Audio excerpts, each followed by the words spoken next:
I was on this call with Arte, Andy Frisella. He was talking about how bad he fucked it up the first 10 years. Just how terrible of a leader, how he had no culture, all the mistakes, the grinding, all the shit you do wrong. And I was thinking about my life. You know, you can't place a value on all the shit I fucked up. It's invaluable. It's worth way more than you could pay for money. And it's through me losing, that I learned how to win. That's how I want to say it. If it wasn't for me losing and getting the hell beat the fuck out of me with all these crazy stories that are true, all these events in my life, all the fucked up shit I messed up, the things I lost,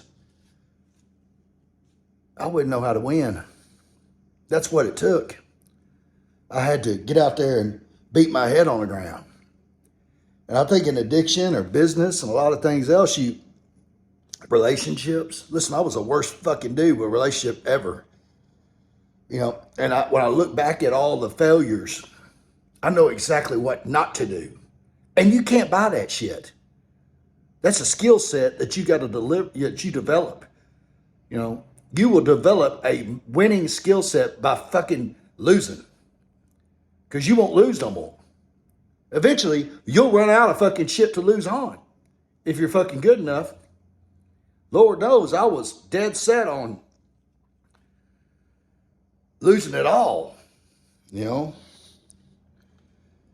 Real important message there. Because you'll beat yourself up about all the shit you fucked up when you should be saying, well, that was worth something. Because now I know what not to do.